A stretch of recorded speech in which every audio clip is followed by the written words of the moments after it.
Once upon a time, in a well-known city called J, there lived a wealthy family that had only one son, Idris, who was pressured to get married early. But Idris wanted a responsible wife, so he decided to disguise himself and relocate to a neighboring village to live the life of a lonely poor man in hope of finding a responsible lady for a wife. Jawa was a city known for flexing. It was almost impossible to find a decent lady in J City. The streets were always bustling with extravagant parties, luxury cars, and high-end fashion. When Idris told his parents about his plan, they kicked against it. They could not imagine their own son, the heir to such a massive empire, living in a poor village like a lonely, poor, wretched man. However, Idris convinced them that he was already well known by almost everyone in J City as their son, and so every woman would be willing to do anything to win his heart, concealing their true nature and pretending to be who they were not just to impress him. His parents eventually saw eye to eye with Idris's plan and allowed him to go ahead with it, but they gave him only 2 years to return with a bride, or they would provide one for him by themselves, and he would be left with no choice but to accept any woman they chose for him. For the next 1 month, Idris left his hair unkempt and his beard unattended to, so he would look very tattered and wretched. He even stopped using his usual expensive cologne and wore a scentless oil instead. After that, he went to the market and got some cheap clothes that were already slightly faded. He started his journey to the nearest village he could find. When Idris got to the bus stop, the driver asked him where he wanted to go. Idris thought for a while and answered the driver, "I was a trader, but I lost all that I had. I am looking for a village with good and kind people, where I can re-establish myself from scratch." The driver looked at Idris with pity and compassion and suggested to him, "Let me take you to my village.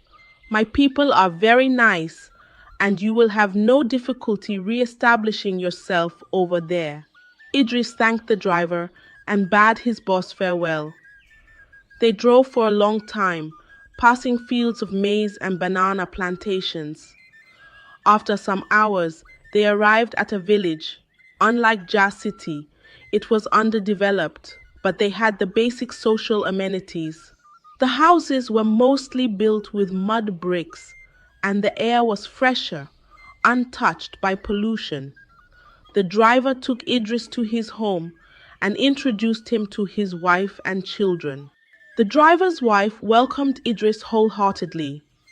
After her husband explained Idris's predicament, she prepared a room for him in their home. It was a very small and scanty but neat room, with a simple wooden bed, a thin mattress, and a single chair by the corner. Idris didn't complain. The next day, Idris began his mission of finding a responsible lady he could marry. Adapting to their way of life was difficult. The people in the village woke up early to fetch water from the communal well, and they used firewood to cook, but he was determined to see it through to the end. He started by finding a job and eventually got one at the market square. He was given a wheelbarrow, and his job was to carry foodstuff for customers from the market to their homes. Idris was well built, so the job wasn't too difficult for him. However, the sun was scorching, and the dust from the unpaved roads clung to his clothes and skin. Most of the people he offered his services to were rude and unkind to him. They disrespected and talked down on him because of how he was dressed and what he did for a living. After staying in the village for a year and 6 months, Idris was already giving up on the idea of ever finding a responsible bride. He made up his mind to accept whoever his parents were going to provide for him because it was already 2 years. He discussed with the driver and told him that he wished to take a bride. But all the ladies he had met in the past 18 months were all rude and harsh towards him. However, the driver urged him not to give up yet. Instead, he suggested that Idris go to a different market other than the one he had been frequenting since he came to the village. Perhaps he would meet new people, as some villagers preferred the other markets. But he warned Idris that wheelbarrow pushers didn't earn a lot of money there. 1 week after Idris started frequenting the suggested market, he saw two ladies in the market while he was scouting around for customers. They had just finished buying quite a lot, so he ran to them, offering to help them carry their purchases. Their names were Lovett and Zara. They obliged, but while Lovett was rude to Idris, Zara was kind towards him. As he carried their purchases on his wheelbarrow to their house, Lovett warned him several times to ensure that none of their products dropped on the floor, while Zara urged him to be careful, as the road was not smooth. The path leading to their house was narrow, lined with small gardens, and had patches of muddy puddles. When they got to their house, Lovett went inside and instructed Zara to pack the items inside the store. Idris offered to help her with the task. When he was done, he asked her, "Why is your sister rude to you? Why did she leave all the work for you? She's my stepsister, and she's older than I am. I guess it's my responsibility to do whatever she instructs," Zara replied, her voice tinged with sadness. They talked a little bit more before she called on Lovett, her elder sister, to pay Idris.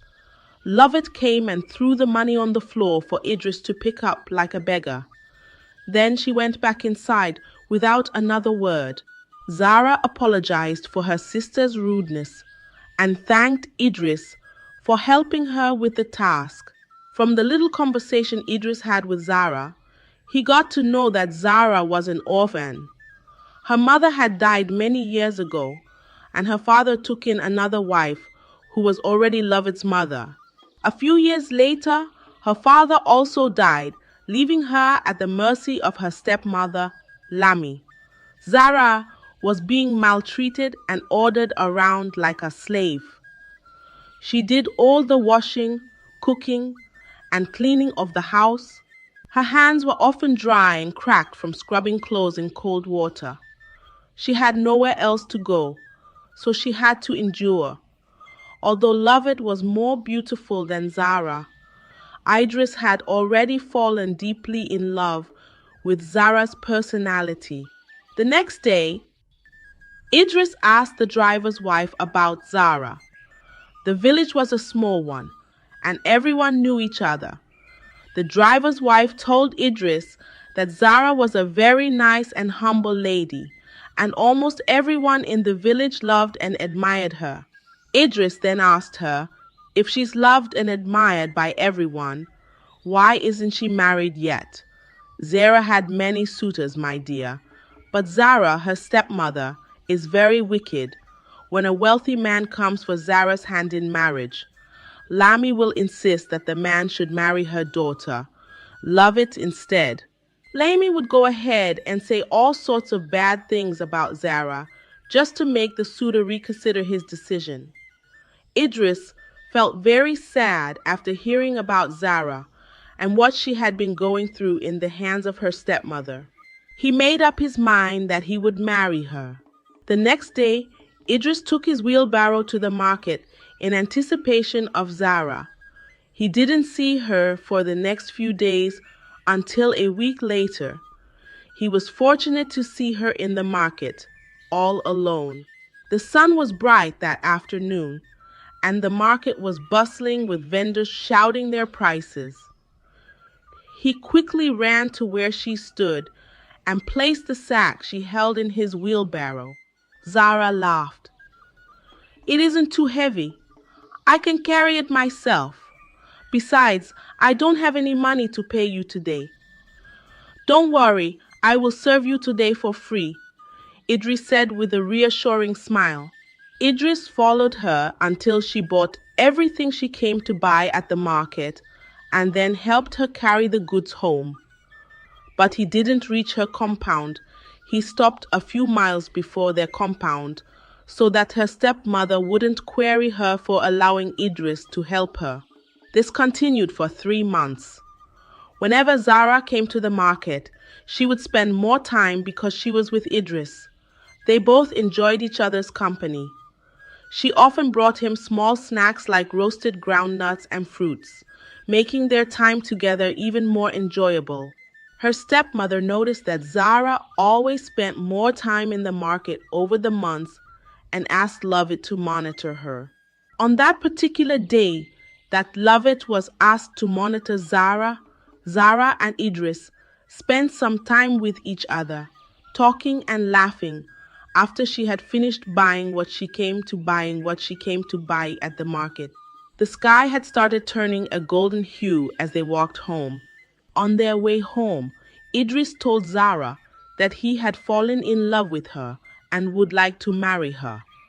Zara was shocked at the statement. "But you don't know me," she protested, lowering her gaze shyly. "I know you are kind and generous, Zara, and I want you in my life. Please say you will marry me. You're equally a hardworking and benevolent man, but I'm afraid my stepmother wouldn't make it easy for you. Don't worry about her. If you feel the same way I do, I will take care of the rest." Zara didn't understand what Idris meant by he would take care of the rest, but she accepted to marry him.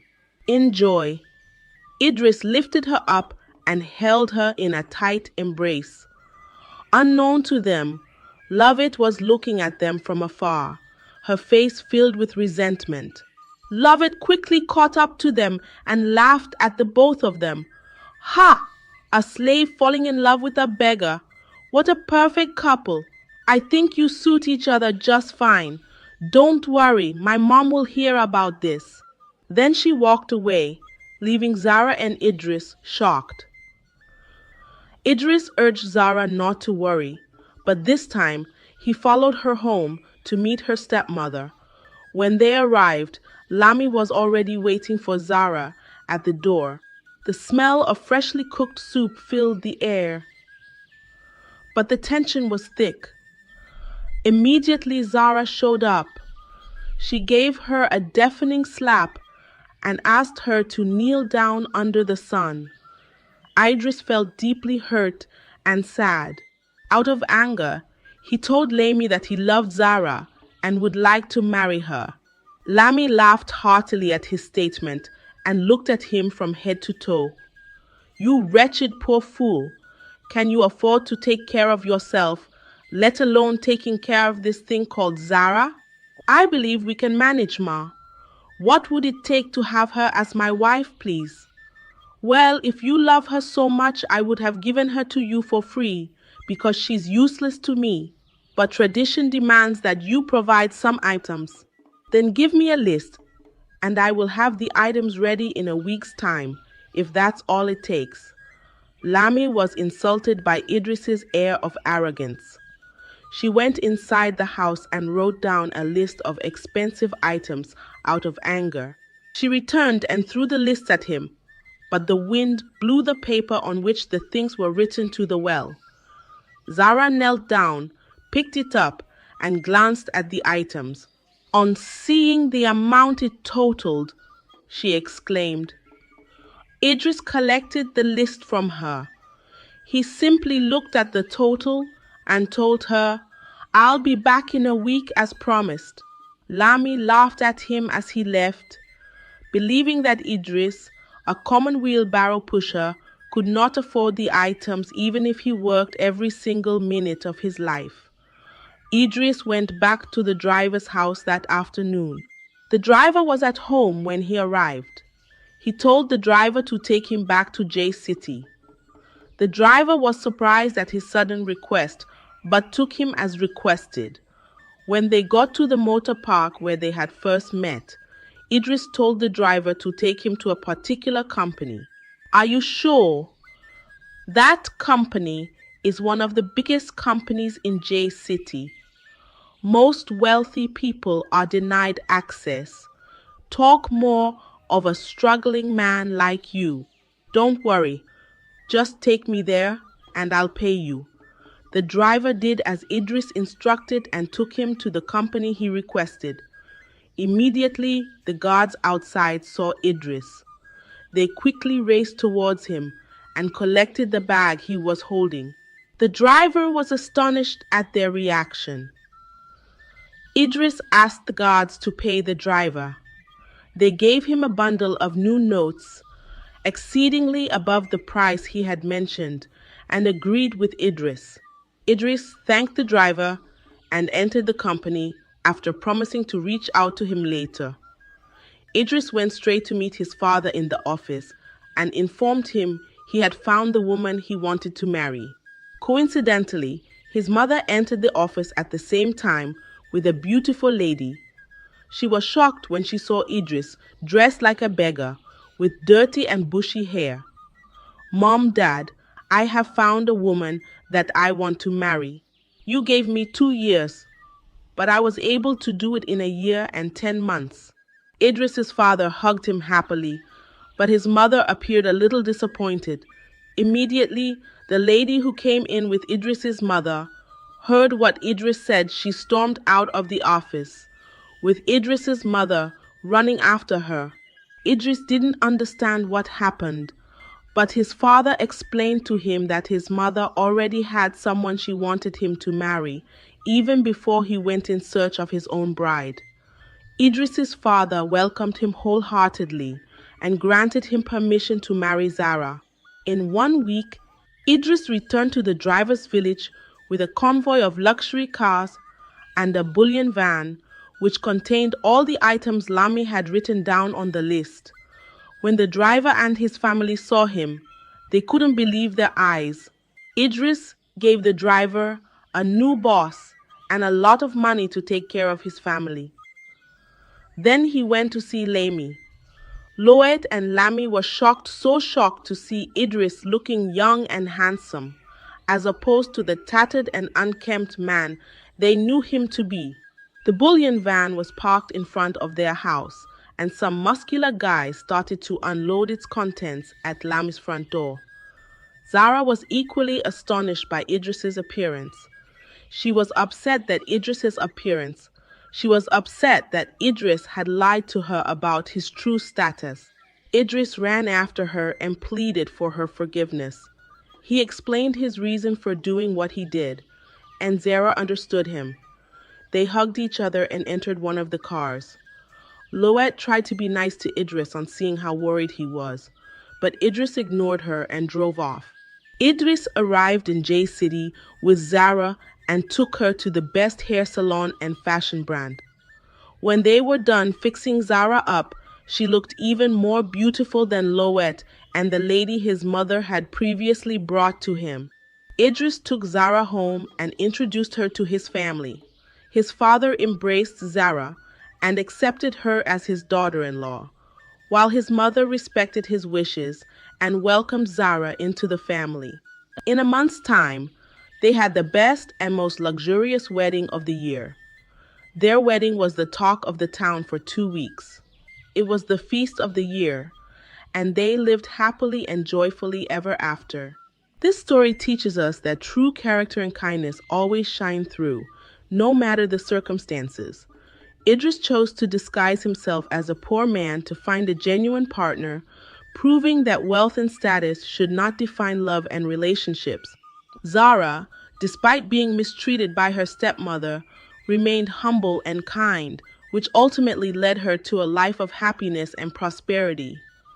It also reminds us that acts of kindness never go unrewarded. The driver who helped Idris selflessly was later rewarded beyond his expectations, showing that treating others with respect, regardless of their social status, can lead to unexpected blessings.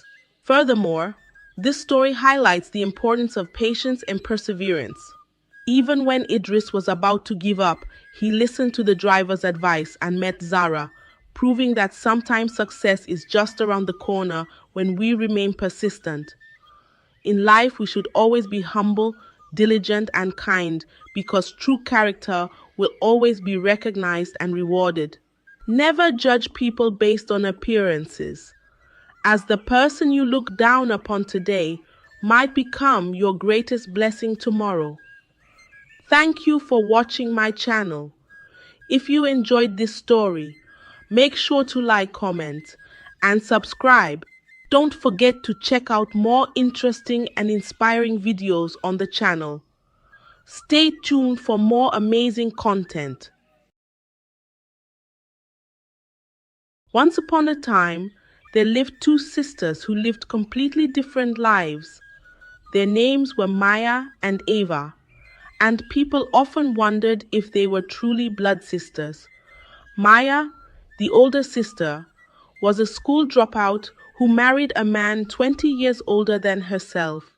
Her younger sister, Ava, was well educated and worked in a multinational corporation.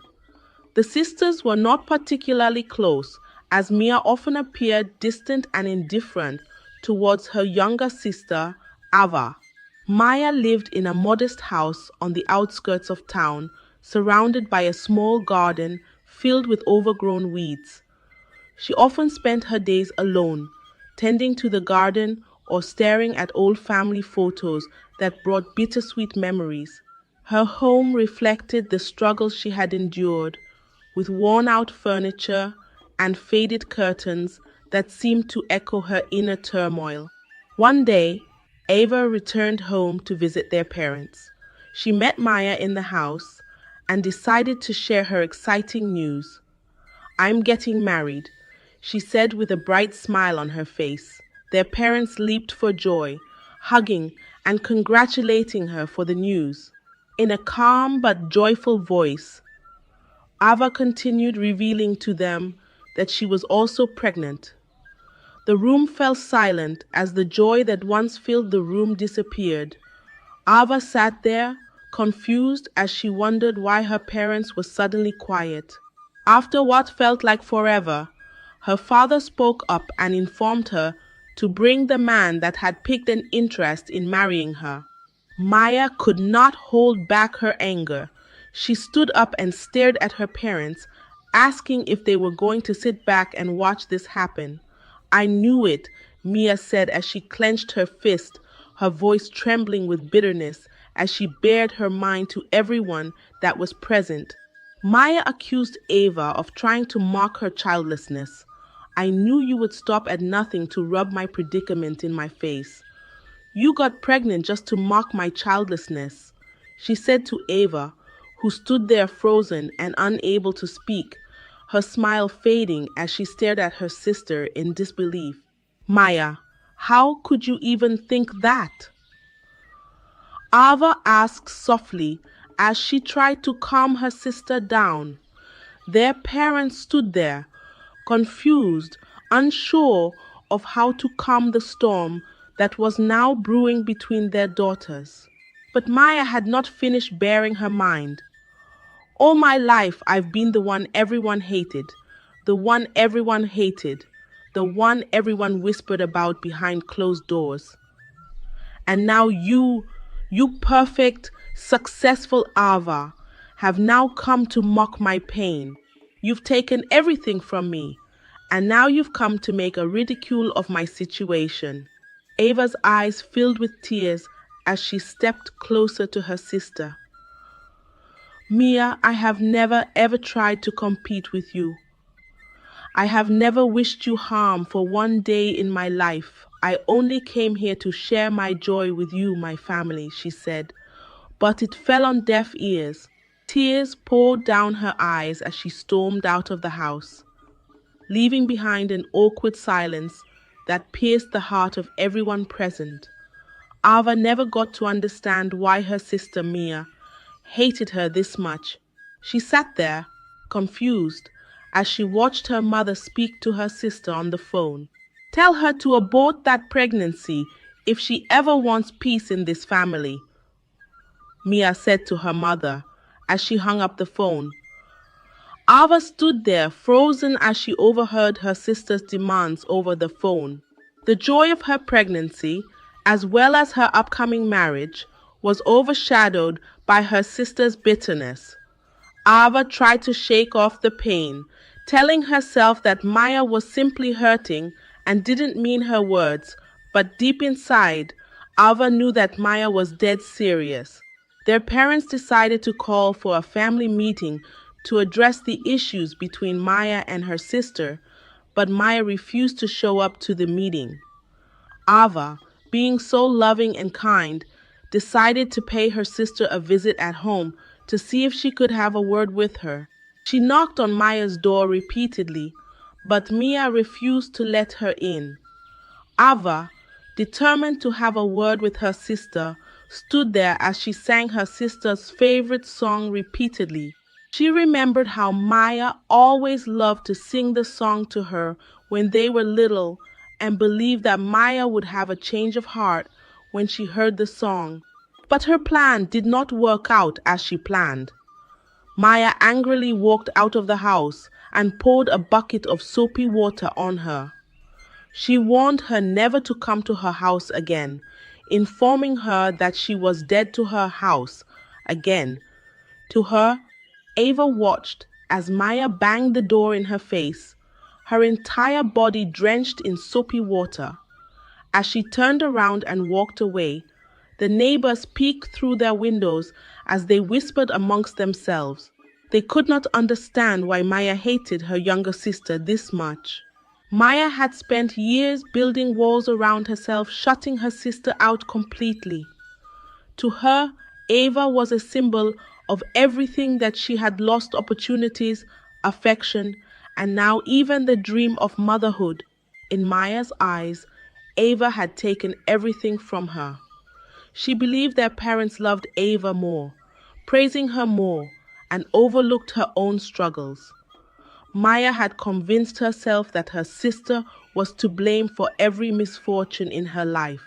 Ava was so heartbroken she could not contain her tears. She loved her sister so much and wished that things were different between them.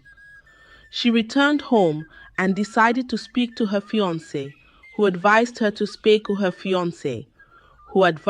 stay away from her sister for now.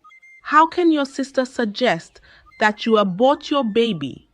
Is it because she has no child of her own? He asked Ava, who burst out in tears and began to cry. He held her close, promising to protect her from the bitterness that her sister was projecting onto her. Weeks passed, and their wedding preparations began. Ava tried several times to reach her sister, but Maya refused to pick her calls. She left so many messages, and Maya never responded to any of them. Ava decided to pay her sister a visit again. This time, she hoped to deliver her wedding invitation to her, hoping that she attends her wedding, which was now in a few weeks. When ignored her persistent knocks, Ava then decided to slide the card underneath the door. She left a small note with the card, apologizing to Maya for anything that she could have done. Ava stood outside the door for a moment, hoping for any sign of acknowledgement from Mia, but the silence remained unbroken. With a heavy heart, Ava turned and walked away. She left her apology resting on the other side of the door as she returned home, hopeful that things would change. The day of their wedding finally arrived. Ava looked so stunning in her wedding dress. Her face was glowing with happiness, despite the sadness that lingered in her eyes. Ava left one seat empty in the front row, hoping until the very last moment that Maya would walk through the door and be part of their special day. But as expected, her sister Maya never showed up. She was seated in her living room, watching a television program whilst her sister's wedding was ongoing. She could not bring herself to attend the wedding, knowing that her sister was pregnant. Maya could feel the bitterness in her heart. She could not help but blame her younger sister for all the things that she had been through in life. Her in-laws made her life a living hell. They blamed Maya for her childlessness and made a mockery of her at every given opportunity. Whenever someone in the family announced their pregnancy, Maya's mother-in-law would make mocking remarks at her. She constantly compared Maya to her co-wives who were educated, had children, and seemed to bring pride to the family. The comparisons were relentless, with her mother-in-law asking why she chose to be useless. Whenever there was an important family celebration, Mia was either given menial tasks in the background or outrightly excluded from attending. She often sat at home alone whilst her husband and his family celebrated without her. On one occasion, during a family party, her sister-in-law openly mocked her for not being able to conceive. "Maybe you should try some herbal remedies," she said loudly, causing others to laugh while Mia stood frozen with embarrassment. Whenever she visited her in-laws in their home, they treated her like a maid. Mia was expected to cook, clean, and serve everyone without rest, whilst her sister-in-laws relaxed and enjoyed themselves. Even her husband began to neglect her feelings, often ignoring the fact that his family despised and ridiculed her. One morning, Maya received a text from her sister informing her that she was at the hospital. Her baby was coming, and Ava wished for Maya to be around. "I am naming her after you," Maya, the message read as her sister told her how much she loved her. Maya sat there with the message in her hand. She could not believe that her sister planned on naming her baby after her. "What nonsense is this?" she said to herself angrily as she got dressed and headed to the hospital. Maya saw this move as the height of mockery. She decided to head to the hospital to order her sister not to name the child after her. She got into the car and drove to the hospital, which was an hour away from her home. When she arrived at the hospital, she met her mother and brother-in-law in tears. Her sister Ava had just passed, leaving her newborn daughter and husband behind. Maya froze as the words sank in. Her mother's sobs echoed in her ears, and her brother-in-law sat on the hospital bench, his face buried in his hands. The anger she had brought with her, the fire that fueled her journey to the hospital, dissolved into cold ashes. "No, it can't be," Mia whispered, clutching her chest as though trying to hold her heart together. She stood there, shaking, as she watched her mother approach. "She loved you," her mother said. "She loved you so much. Even in her final moments, she asked for you," her mother said with tears in her eyes. Mia's body shook as the guilt pierced her soul. All the anger, the resentment, the wall she had built around herself crumbled like a fragile sandcastle against an unyielding tide. "She wanted to name her baby after you, Maya," her mother continued through her tears. "She said it was her way of showing you how much she loved you, despite everything that had happened." The weight of those words felt unbearable. Maya had spent so long resenting her sister, Ava, believing she had stolen her happiness, that she never paused to see the love her sister had for her. And now she stood there, wishing that she had acted better, but it was already too late. The door to Ava's hospital room was slightly ajar. Maya walked in to see her sister's lifeless body lying on the hospital bed, her face serene as though she had simply fallen asleep. Her newborn baby lay in the corner, asleep. As Maya approached them with shaking hands, Maya looked down at the child, whose name was also Mia. Her heart broke into 1,000 pieces as she felt the weight of her sister's love. "I'm so sorry," Maya whispered, her voice trembling. I didn't see. I didn't realize how much she loved me. I let my pain blind me. And now you're gone. Maya broke down in tears as the nurse gently escorted her out of the hospital ward. Her mother stood at the door, silently watching the scene. She had never seen Maya so vulnerable in her life and knew that she had contributed to her pain. She approached Mia and apologized for all the horrible things she had done to her. Maya stood there, broken, as she felt the whole world collapse in on her. Everyone saw her as a bitter woman, not knowing that beneath her bitterness it was a story. It all began so many years ago when Mia fell in love with a young man named Obora. He was kind, hardworking, and full of dreams. Their love was pure, and despite their financial struggles, they believed they could build a life together. When Mia found out that she was pregnant, she was terrified but hopeful.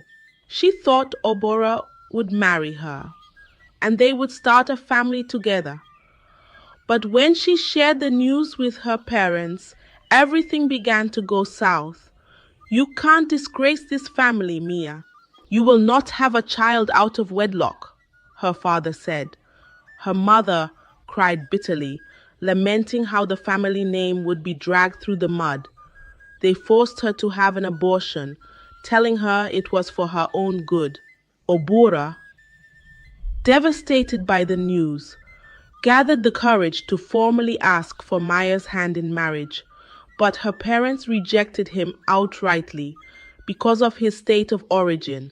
We can't let our daughter marry someone from there, her father said coldly as he chased Obora away, warning him never to step foot in their home again. Obora left heartbroken, and Maya's world shattered before her eyes. Out of desperation, Maya planned to run away with Obora. They planned on starting over somewhere far away, where no one knew who they were. But young Ava, who was only 10 at the time, overheard her sister's plans and innocently told their parents, thinking that she was protecting Maya from doing something wrong. That night, Mia was beaten mercilessly. Her father's belt left deep marks on her skin, and her mother's words cut even deeper than the scars.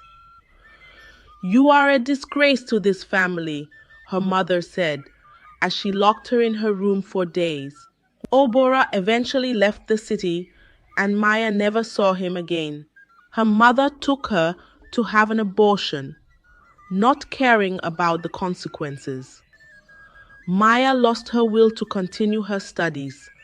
She dropped out of school and withdrew from the entire world. Her parents, seeing that she had decided not to further her education, introduced her to Chief Adwale, a man who was 20 years older than Maya. He was a very wealthy man who took an interest in her and wanted to marry her. Maya's parents convinced her to marry him, saying that doing so would bring their family out of poverty. Desperate for acceptance, Mia agreed, but her marriage was loveless. Chief was distant, and the years passed with no sign of children. The abortion she was forced to have had taken away her ability to conceive. Her husband grew colder over time, and his family treated her like a burden. Mia lived with the crushing guilt of her past, and the emptiness of her past, and the emptiness of her present.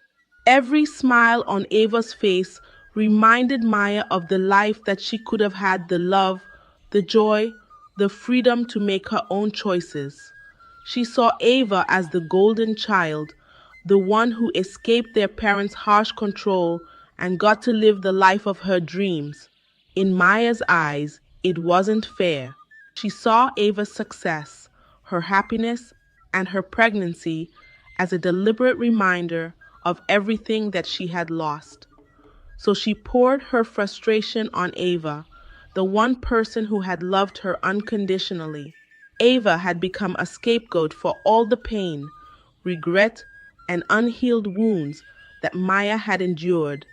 But standing there, staring at her sister's lifeless body, Maya realized the heavy weight of her choices and misplaced anger. She decided to let it all go, knowing that the damage had already been done. She apologized to Ava's husband for how badly she had treated them.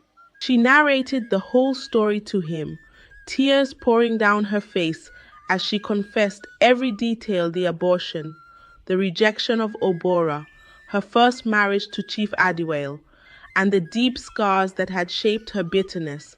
Ava's husband listened intently, his eyes softening as he saw the shattered woman that was right before him. "Maya," he said gently, "I forgive you. Ava loved you so much, and she would want you to find peace." Maya broke down in tears as she felt a flicker of relief in his forgiveness.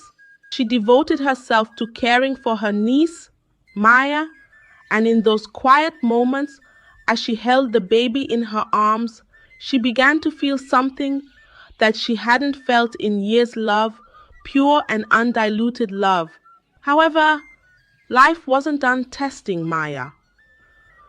Chief, who had long grown tired of her presence, married another woman, a younger, more vibrant bride chosen by his family. One fateful afternoon, Mia returned home to find her belongings packed in bags. "You are no longer welcome here," her husband said coldly, without meeting her eyes. His new wife stood in the background, smirking.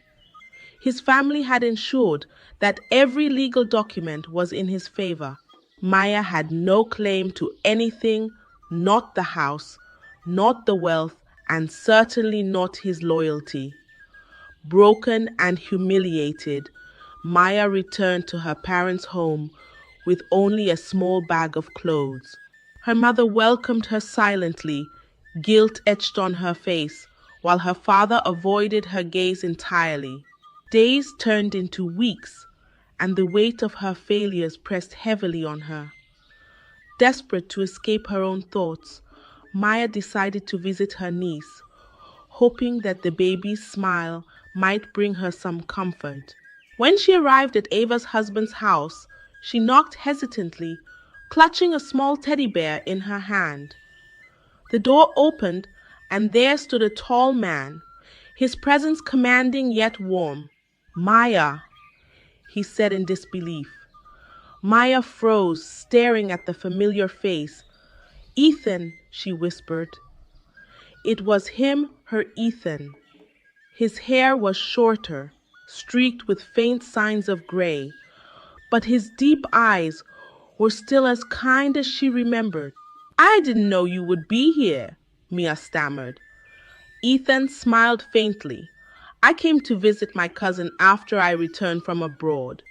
I had no idea his wife was your sister, or that you were the same Maya I once loved." The air between them cracked with unspoken words, years of pain and regret hanging heavily in the silence. "Please come in," Ethan said softly. Inside, little Maya was sleeping peacefully in her crib. The soft glow of a nightlight bathed the room in a warm golden hue, casting gentle shadows on the walls. Ethan glanced at her and smiled. "She looks just like you."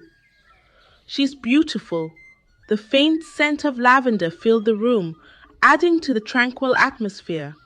Maya felt tears prick her eyes. They sat down in the living room, where the flickering flames of the fireplace offered a soothing ambience. For the first time in decades, Maya shared everything with Ethan: the pain, the guilt, the years of isolation and bitterness. Ethan listened, his eyes filled with compassion.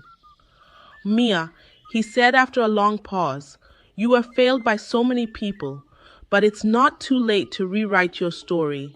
Mia nodded as tears streamed down her face. Ethan had spent his years focused on his work that he never had time for women.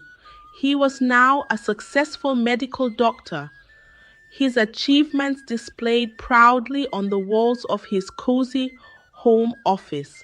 Maya could not believe how life had smiled on him. Over the next few weeks, Ethan and Maya began to rebuild their connection. He visited often, spending time